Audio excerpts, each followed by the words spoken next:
I thought that today was for sure going to be the day that I could do my 28 weeks pregnant video without the possibility of the boys hearing me. I have to be so careful. Everybody's work schedule's changed, so I have to adjust their bedtime so that way it corresponds with the household. Just so that way we're not too loud in the mornings. Does that make sense? Do other people do that when you're living with other people, even with just your partner? If one of your guys' work schedules change, do you guys also try to adjust the kids' schedules so that way it's easier for everybody in the house? Or is that just me? I feel like that's a common thing. I don't know. I don't talk to a lot of other parents.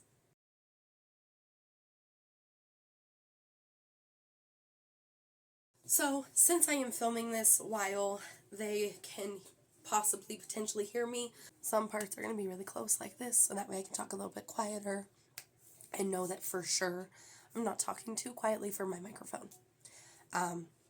Because, yeah, this is the video that I'm filming today, and I want to film the videos in order because I tried filming out of order, and it got very confusing for me very quickly because I have to edit and upload things usually at midnight, so I'm tired and unable to register when I mess up for a while. Thank goodness these are so far in advance that as long as I mess up, it's fine.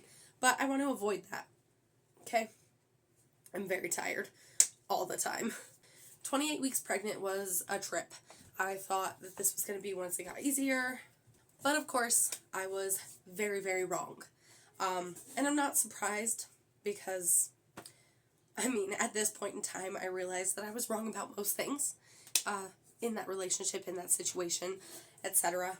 I was just hoping that, I was going to be so done and just, ready for it to be over that it was going to be a lot easier on everybody. I was delusional. That's all it was. I was just delusional. Okay? Okay. So, as I mentioned in last week's video, I was suffering from just full-blown hallucinations. I blamed it on just, snapping and something being wrong, and I was freaking out. I was like, they're going to have a mother that struggles with this kind of stuff all the time, and I don't know how to handle that. I was like, I've never even considered it being a possibility, and now I have to think about it because it's happening actively, so I didn't even have time to, plan and prepare, which I like to do way too much. So I was really stressed out over it. Since being away, I have learned and come to the realization that what was actually happening was my ex was arguing with me so much at nighttime and all the time, even before I moved to a new state to continue the pregnancy and get help for my mental health and all of these issues that I was having. And I didn't have those issues when we were away. Why? Because he wasn't arguing with me all hours of the night, keeping me awake, which makes you crazy. The kinds of things that happen to your brain when you are sleep deprived are insane. And it's not just the hallucinations and stuff. It's all aspects of it. It is the full-blown, delirium. And when I first moved out, there was, constant, for days, there was this constant threat from him and his family over, CPS and all this crazy stuff. And it, things got so bad that I wanted to check myself into an asylum, pregnant, because I just couldn't handle the insanity. And that happened with both pregnancies. Both pregnancies that had happened where they drove me to a point where I was ready to commit myself because they made me just insane. I was trying to navigate that, and I was trying to find the root cause of that, but I was being honest in my writing, and I was writing this is what we fought about, this is what he was doing at this point in time, this is everything that he screamed at me, and this is what time it stopped. And I was still so committed to the delusion that I was refusing to see the clear connection, which is just insane. Do not do that. If you are in that situation, please just don't ignore those signs. Especially in pregnancy. Like, what a stressful pregnancy. All because of him. Not to mention, like, I'm nearing the end. At this point, like, I'm like, it's go time. Like, I'm gonna have this baby so soon. Like, we're at the end. Like, he's due in November. That's like 2 months away at this point. Like, it's gonna happen at any point in time. Like, it's go time.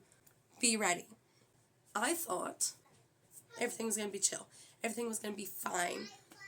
Nothing was gonna be crazy. Meanwhile, at this point, I'm also so big that, like, everything's uncomfortable. Like, everything hurts. I don't know anybody that's been pregnant before.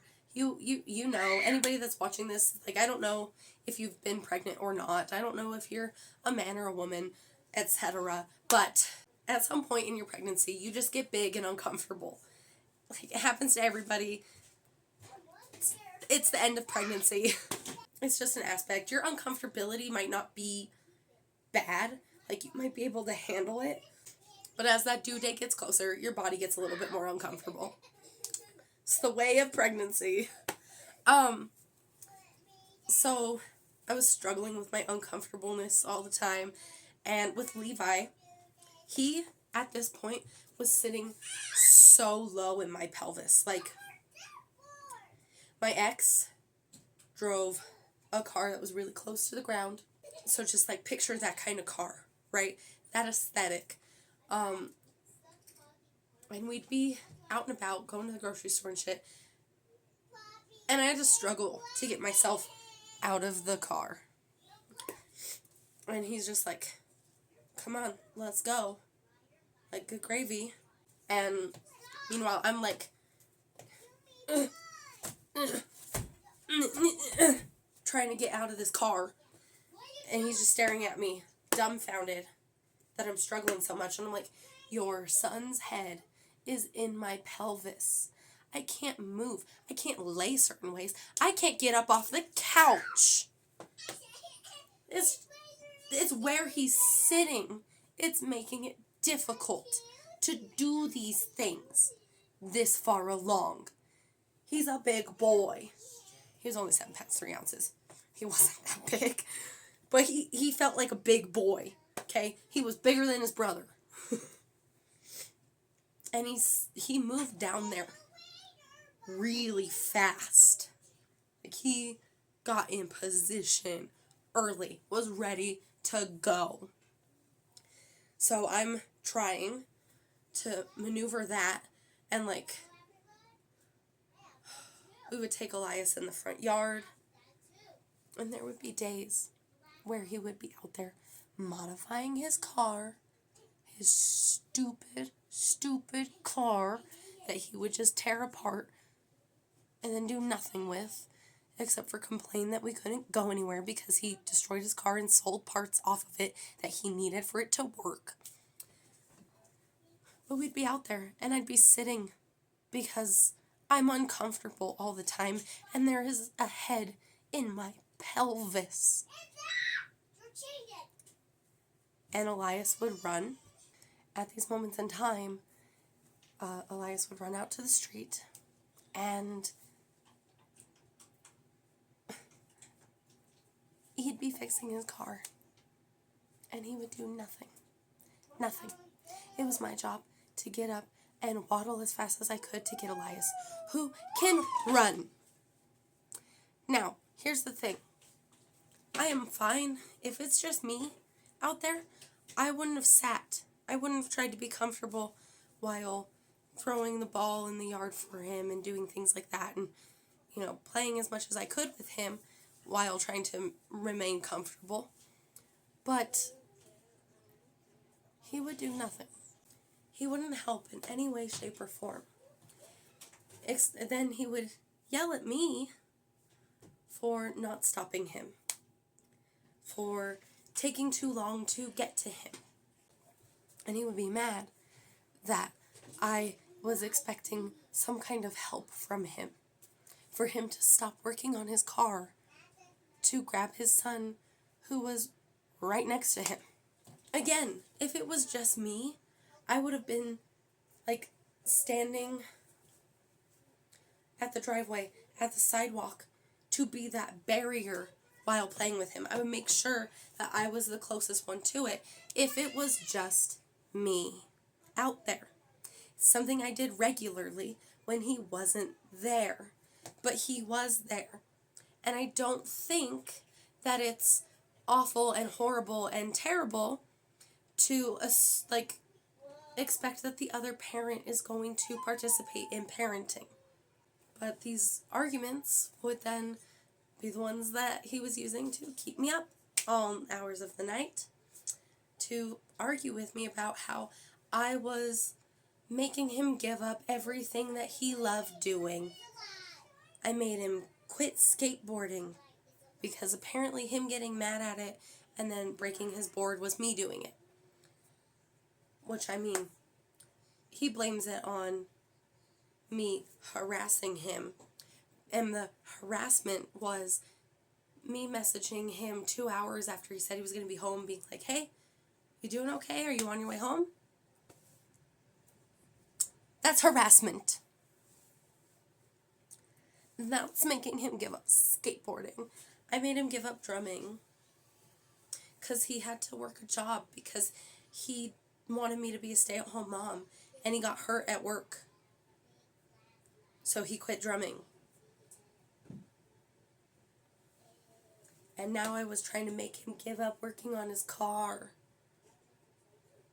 because I assumed that a father would help his pregnant fiance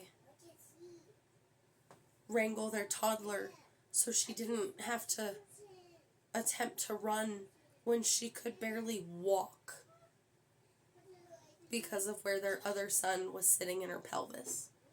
The funny thing about all that too is that I know I'm still unsupportive. I made him give up everything. I can guarantee that I think he's up to his 4th girlfriend now. Last time I heard from any of his friends and family. I think he's on number 4 right now. And I'm sure the spiel was, I had this really controlling ex and she made me give up all the things that I was passionate about. And that's how I did it. That's how I was doing it, was by asking him to communicate and assuming that he would help with parenting, as parents tend to do. I've never been in a true traditional relationship. I would love to be. A true traditional relationship, though, involves 2 partners. And that was like his favorite thing to say. And it really picked up right around this time is, we're supposed to be a team. You're not being my teammate. You're not being my fucking teammate. Bro, you literally expect me to bend over backwards and do everything that you ask of me to do while meeting none of what I am asking from you. While refusing to play your role and your part by forcing me into these fights and arguments while very pregnant. By threatening me with CPS when I don't follow your way, which, by the way, is the dumbest threat. Because you know CPS has no case. You know the whole reason that it scares me is because I grew up with people that used it against each other all the time, and they were over all the time, and they disrupted my life by coming in for their visits all the time. Like, I grew up in a household where people called on my mom constantly for anything, even just them being petty. She would panic every single time for any number of reasons when they always said the same thing. It's fine. And I've internalized that, and he's aware of that. So he uses the fact that I panic because I grew up panicking over it. I grew up being told that it's just something you're supposed to panic over because my mom had a similar experience where she was very traumatized and this was being used to further traumatize her. And he was so well aware of that that he knew he could hone in on that to cause further chaos, even though we were still a couple at this point. Dude, if they come and they deem me unfit, like, are you just trying to get them taken away? And, like, your whole justification for how they would deem me unfit is because you are causing me to hallucinate. You are the root cause of all the issues. And honestly, I think if he ever actually had the balls to call somebody during this point in time in our relationship, it would have been revealed so fast. Like, they would have seen it so quickly that he's the problem. They would have identified him as the problem. Like, we lived with my uncle, which means they would have talked to him as well. And he would have straight up been like, nah, that idiot is the problem. He is literally a terrible person. These are the things that he does. These are the things that he justifies. And they're about to have another kid. He is destroying them. He might not have worded it exactly like that, but that would have been the gist of everything that he would have told them if this idiot decided to follow through on any of his threats. But he never does that. Which, I mean, I guess is cool, because, like, some of his threats are really awful. Like, unaliving me, and things like that. Glad you don't follow through on your threats. That's great. Good for you. Although, at the same time, you follow through on some of your threats. So, like, maybe be a little bit more choosy. Because some of the threats that you do follow through on are terrifying. And, like, felonies. But hey, at least you picked me, who was too, like, forgiving to ever even press charges. That was everything that was happening by this point in my pregnancy. It was just so wild and frustrating. And I took a sleeping pill because I've had really bad moments of insomnia since being sick, and my body's trying to, like, regulate back to normal. So I gotta give them their chillax gummies and go to bed. I'm so tired. Good night. Although by the time you're watching this, have a good rest of your day, and then good night. Bye.